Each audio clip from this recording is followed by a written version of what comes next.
of a deal. Would you confirm that? I would have no idea, not even in my domain.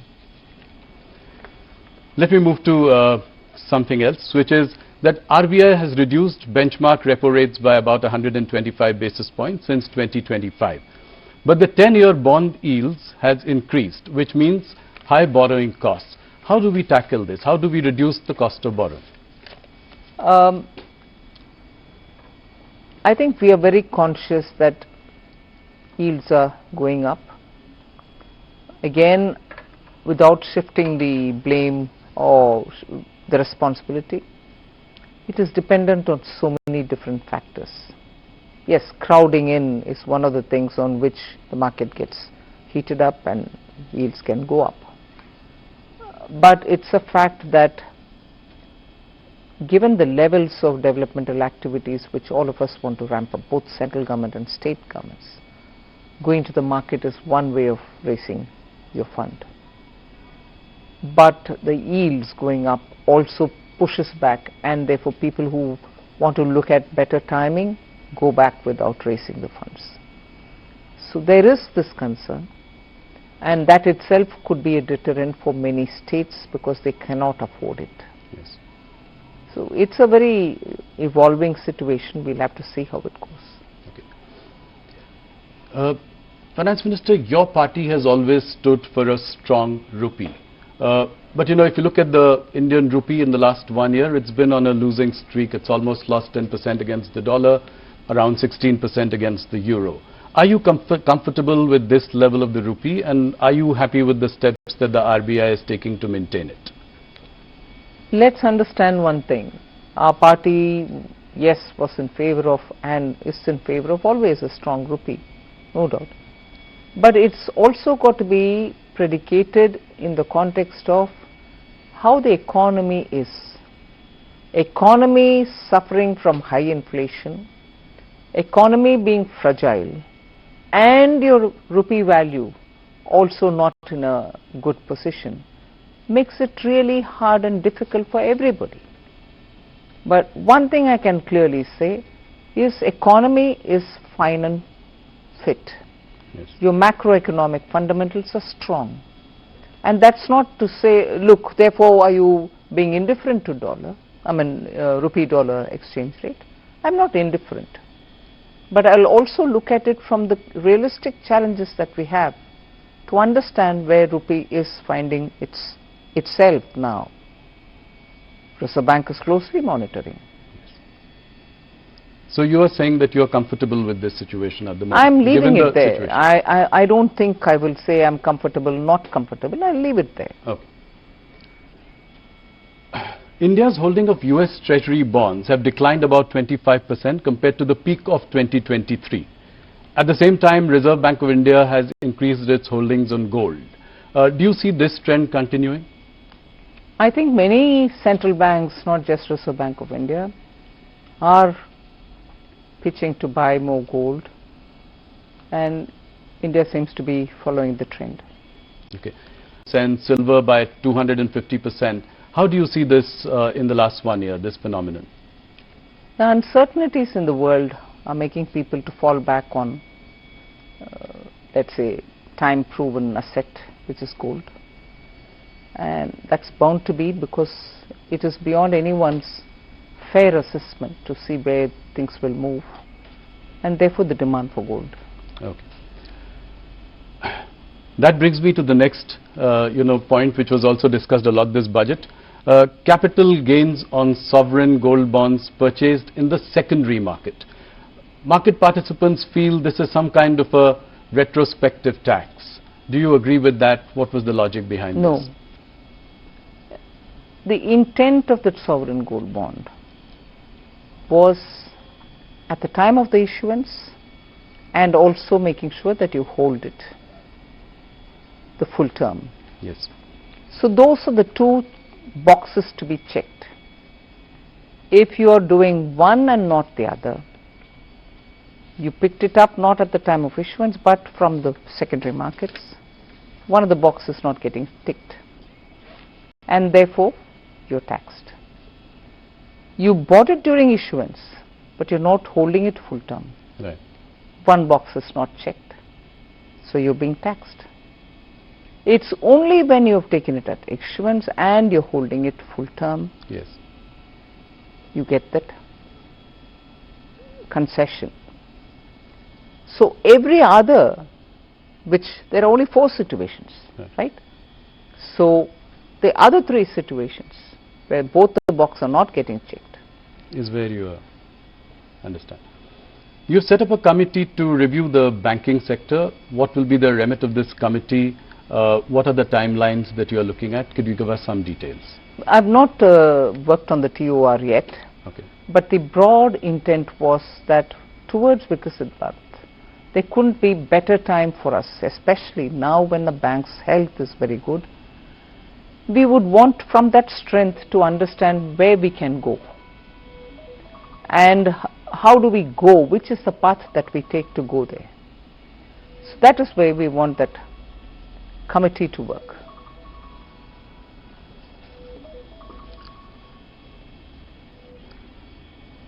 You know, in the past you have been disappointed about private sector, capex not picking up. This has been, you've said it in a couple of meetings, you've said it in our interviews as well. Do you see an uptick now because of certain reforms that you have introduced? I see some green shoots. I think it is the situation is improving, and I have reasons to believe that private sector investments will only grow. When I was asking you about this bank committee, there are 2 questions that I have related to that.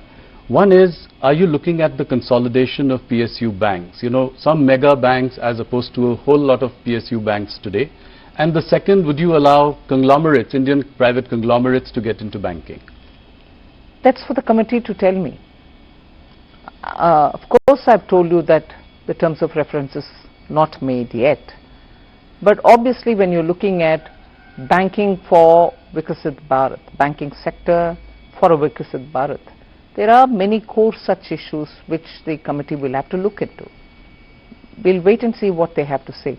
It may not be right for me to give my view and preempt what they're going to say. But about the PSU banks, directionally, are we in that direction? I mean, there are far too many of them, and a consolidation of some kind might lead to bigger entities which may be more viable. Let's wait for the committee to say. There is a need for India to have more banks, better banks, bigger banks, whatever. The committee will have to have its mind said. One more interesting question I have, that you'd announced 7 new high-speed rail corridors in your budget. Again, a little more details. What are the time frame that you are looking at? How will you go about it? It's so much left to the rail ministry, but the fact that they've done the ground necessary study and the route plan and everything else, and they were absolutely clear that budgetary announcement will make them, sit up and deliver it. They are definitely going to be delivered at the earliest, because these are dependent on India's technologies, Indian coaches, and so on. So the rail ministry will get into the details of it. I have asked you this question before, but India's trade deficit with China is greater than about $116 billion in 2025. Even though the exports have also gone up, how do you tackle this issue? That is where I think we are very clear in Atmanirbhar Bharat. We need to have capacities built in India for those essential goods that we import, and make sure that we are able to make it in India for Indian market. Even as I say this, we have not restricted the imports of some of the critical machines or equipments or some raw materials which are so important for our industries. So capacities will have to grow, but in the meanwhile you still need, for those very same capacities, imported equipments. So we are doing a fine balancing act in not denying the raw material coming or the equipment coming, because there are some precision tools which you so need when you're going to set up a particular type of factory. We need those to come in here. But at the same time, capacities in India will have to be expanded, ramped up sooner, story is one side of the coin. Right. The other side of the coin is market access in China. I was Commerce Minister, and I know in my time also we've been asking for greater market access for Indian goods. Right, in China. That is moving very slowly. So now that the relationship with China is improving, would you consider relaxing restrictions on investments by China through Press Note 3? That would really take the relationship to the next level. Well, some discussions were happening. I'm not sure where it has reached as yet. Once we arrive at something, I'll be able to expand on it. Sure. Nirmala ji, there are many tax litigations going on in the country. You've done a lot for ease of doing business. Tax uncertainties are there. Only in IT, rupees 25 lakh crore disputed amounts are pending. You'd come out with Vivad Se Vishwas.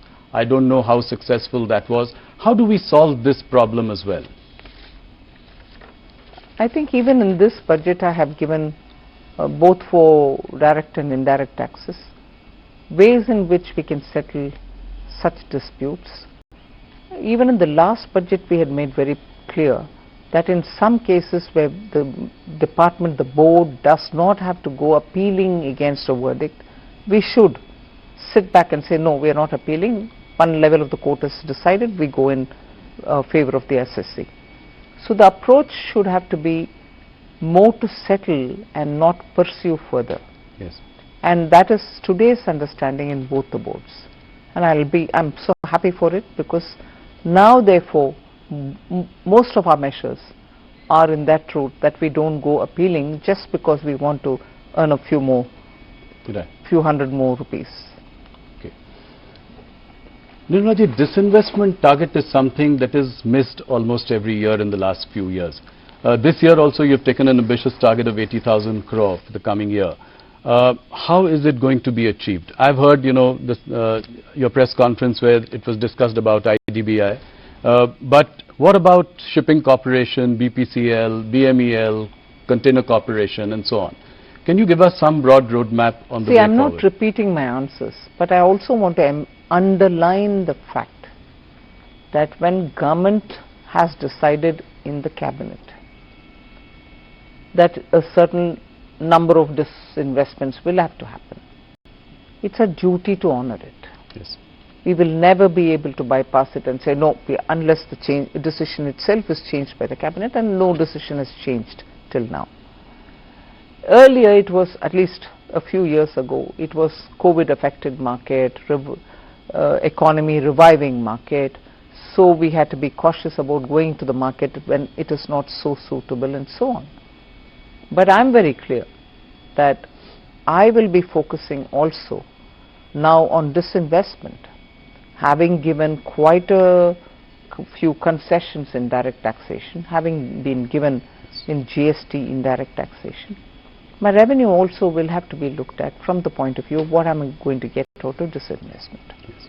So it's not to say that I didn't give the attention earlier, but the earlier attention was circumscribed by the fact that we were facing COVID, or we just came out of it, or the situation in the market is not.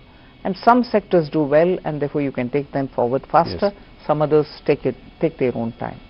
But we will be going ahead with. So this time it's a very decisive mandate to go for. That's right. And you're very confident of achieving the number as well. Okay, that's good to hear. This budget has also given a big fillip to AI, and I would like you to spend a little time trying to help our viewers understand the rationale behind it. The Eco Survey does point out to an AI bubble building up in valuations. So in that backdrop, what are we planning to do? How do we take this forward? The government's interest in bringing AI is to improve productivity. Large-scale production benefits when you have AI influencing. Small-scale companies, MSMEs, in some sectors will benefit with AI. AI also is now so much sought after from the point of view of the orange economy. Yes. AI now has become part of every office. I've said this before, that in income tax and in GST, using artificial intelligence, deep tech, we are able to detect and see the money trail where we need to chase. Physically, manually, without technology, it would have taken years for us to find the money trail. Whereas now, you go on this AI, you are able to get the entire web before you of who's going where, from where to where money is being sent and so on. So, if that is the case with income tax, that's the case also with rural technologies, Yes. with agriculture, with surprisingly even in animal husbandry, crop intensity, and then you're able to predict what will be the crop outcome and so on. So every department is today moving to use AI. Now, that's not displacing labor, it's creating more job opportunities, but job opportunities for those who are trained and skilled in AI. And that is why in this budget, you see that we are listing out ways in which we are going to bring in technology into schools, into colleges, so that they will be able to come out and be an entrepreneur or set up a business to say, you want some AI solutions, I can give you. Sure. We are doing that as a pilot now in 3 states at the ITI district level. In the age-old ITIs, Yes. where students went and learned some technology, they don't become engineers, but they do get a diploma. Used to be the world earlier. Yeah, yes. Now we are upgrading all these district level ITIs with the central government's money and making sure that master trainers are sent to all the districts, students are brought in, they can have the AI training and therefore be ready for the market. Just as the last budget and the budget before, we had set up institutions of excellence for AI in agriculture, AI in health, AI in cities building. That's interesting. Let me move to some political questions. And before anything else, this time people said there were not much mention of poll-bound states in your budget. In fact, you know, the governments in Kerala and in Tamil Nadu have reacted and said there's nothing in it for us. M.K. Stalin has said that, you know, Tamil Nadu has been snubbed by you. How do you react to this? It's sad commentary, you know. It's a sad commentary. Superfast trains or the trains that we've announced,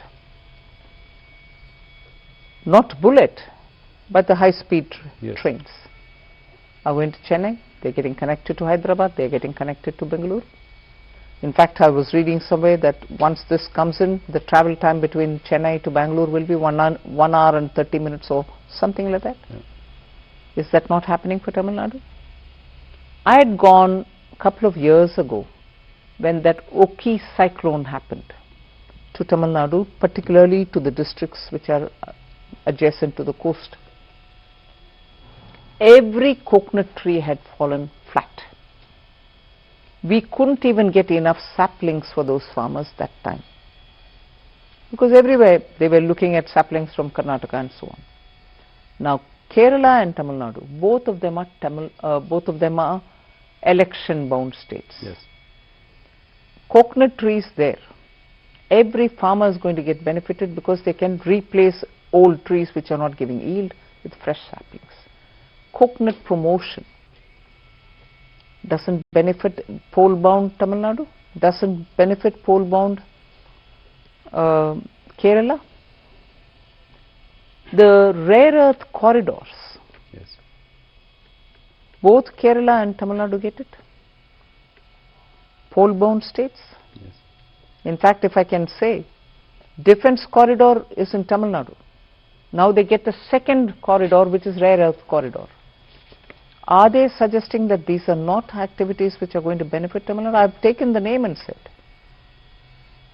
snubbing Tamil Nadu? I can't believe this. Look at the allocation for Vikasit Bharat, Gram, Ramji Act, Yes. G Ramji Act. 95,000 crore is being given for it. The replacement for Manrega. Yes, I know. Yeah. But equally, I'm not denying all the dues which are in the old scheme. the overhangs. 30,000 crore for that. Put together, it's 1,20,000. Is that against Tamil Nadu? Third question. Fourth, look at the way in which, not just coconut, we are looking at sandalwood. The moment there was a time in Tamil Nadu, school children would immediately recall the name of Veerappan, this sandalwood smuggler. Yeah, Today the government is not talking about lawlessness or anything. It's saying I want to promote sandalwood growing. Farmers who are cultivating sandalwood, I know of some farmers in Andhra Pradesh, South Andhra Pradesh, who are growing sandalwood, but because it is not given permission, the farmer is not given the permission to cut and sell it, he is encumbered with it. Won't it benefit the farmers there? of course. So there are ever so many, and semiconductor, Yes. electronics 2.0, 40,000 crores. Where are these industries? They are not in Tamil Nadu. Semiconductor industry, when you stand next to the company and take a photo saying, oh, Tamil Nadu has received this investment, isn't the policy of the government of India helping you to get it? Why mislead people? Be proud that you're getting it. I think Stalin has definitely touched a raw nerve here. But the second question, MK Stalin is framing this entire battle in Tamil Nadu as a Aryan-Dravidian battle. How do you see this? It's not new. Yeah.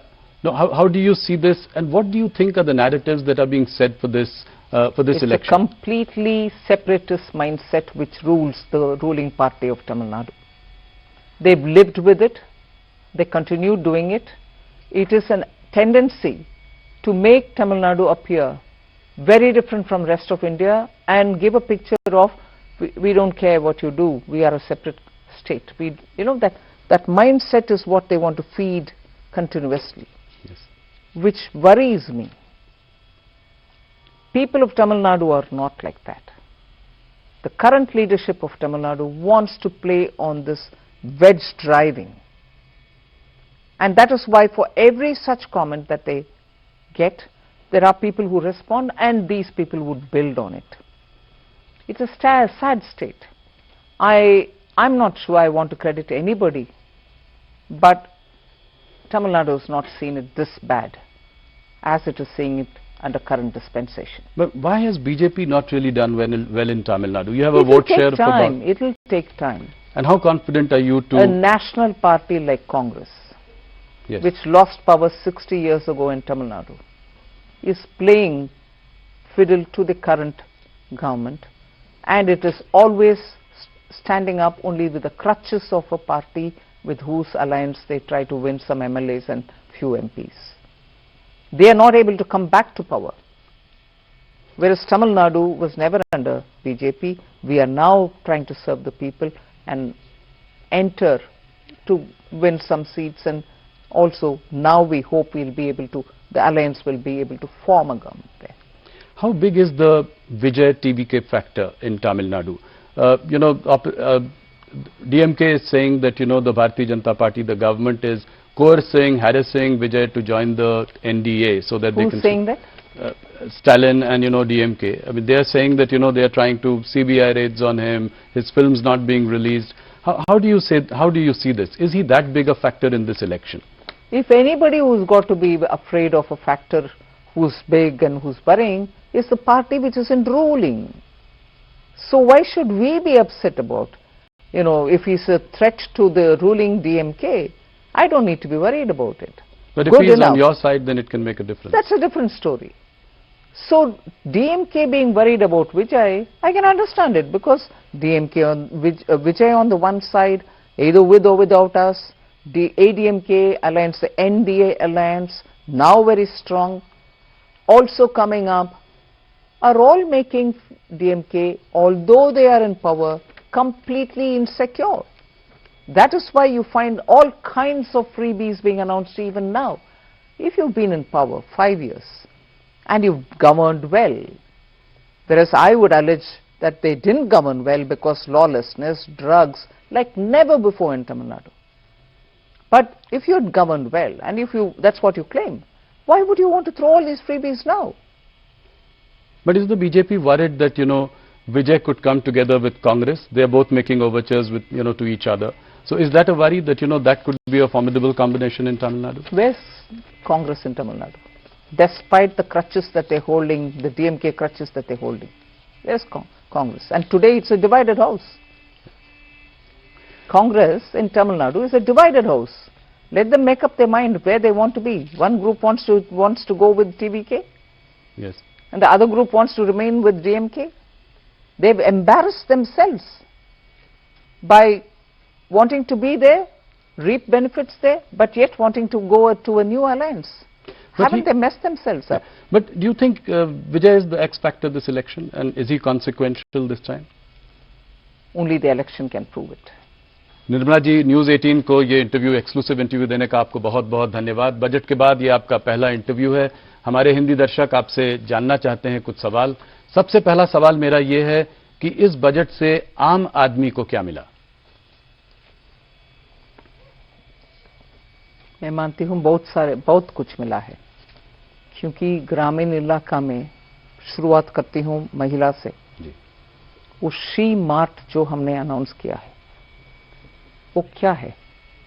Self help groups में महिला जो रहते हैं, उनको group में ही रहना और उनका छोटा मोटा काम करना सिर्फ वो नहीं है, उससे बाहर आकर के एंटरप्रेन्योर बनाना चाहते हैं अपने आप को।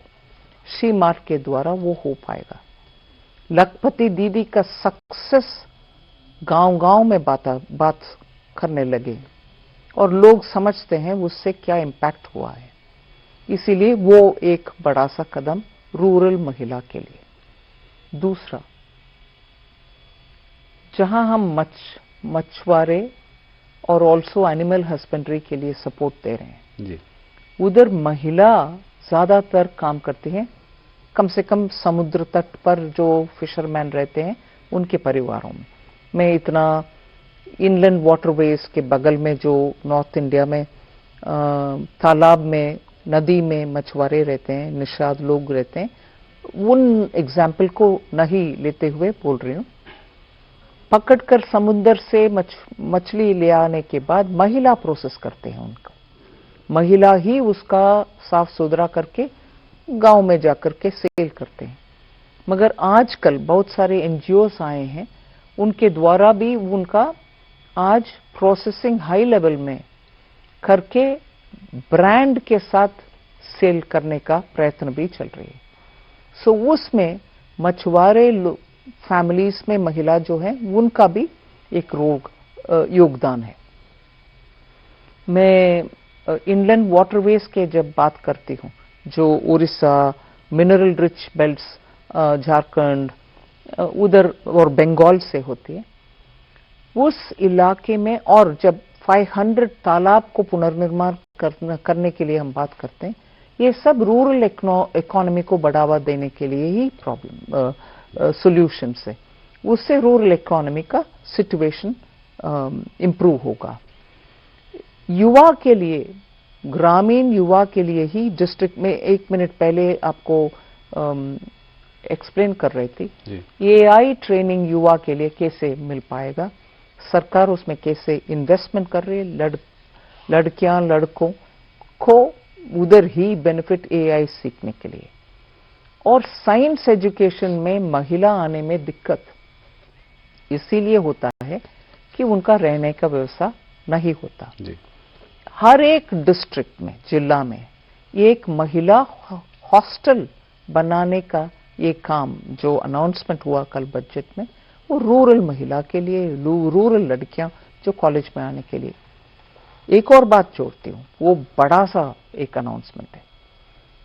एलाइड हेल्थ वर्कर्स, मतलब आप नर्स हो सकते हैं, फिजियोथेरेपिस्ट हो सकते हैं, होम में आकर के केयर करने वाले मेडिकल छोटा सा पैरामेडिक हो सकते हैं, या फिजियोथेरेपी करने वाले हो सकते हैं, या आप साइकेट्री में ट्रेनिंग लेने वाले हो सकते हैं।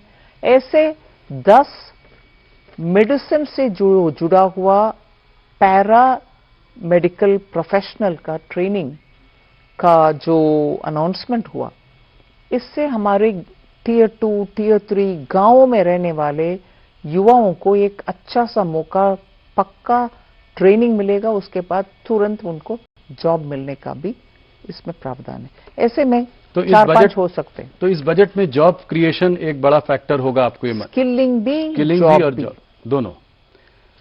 मार्केट्स कल थोड़ा सा नीचे थे क्योंकि आपने एसटीटी टैक्स थोड़ा सा बढ़ाया स्पेकुलेटिव एक्टिविटी को कम करने के लिए। हमारे दर्शक हमारे जो हमसे लोग जुड़े हुए हैं वो जानना चाहेंगे कि ये क्या मार्केट के लिए हानिकारक है, क्या ये ऐसा कोई स्टेप है जिससे कि मार्केट जो है नीचे जा रहा है? इस पर थोड़ा सा एक क्लैरिफिकेशन आप दे सकती हैं। कल वो बात था, मगर आज मार्केट वापस ऊपर आया। मगर हमारे कंसिडरेशन रेवेन्यू जनरेट करने के लिए, उससे कमाने के लिए नहीं था। हम इसीलिए किए कि सभी एसटीटी के ऊपर कोई कुछ परिवर्तन नहीं लिया है, सिर्फ एसटीटी ऑन ऑप्शंस ट्रेडिंग और फ्यूचर्स ट्रेडिंग के लिए लिया। इसमें मुझे हिंदी में सही बोल रही हूं कि नहीं मालूम, सट्टा बाजार जैसे उसमें जो स्पेकुलेटिव एक्टिविटी होता है उसी के ऊपर रोकथाम के लिए ही हमने ये लगाए। जी, सोने और चांदी की कीमत बढ़ती जा रही है। पिछले एक साल में 80% गोल्ड बढ़ा है, चांदी भी 250% बढ़ा है।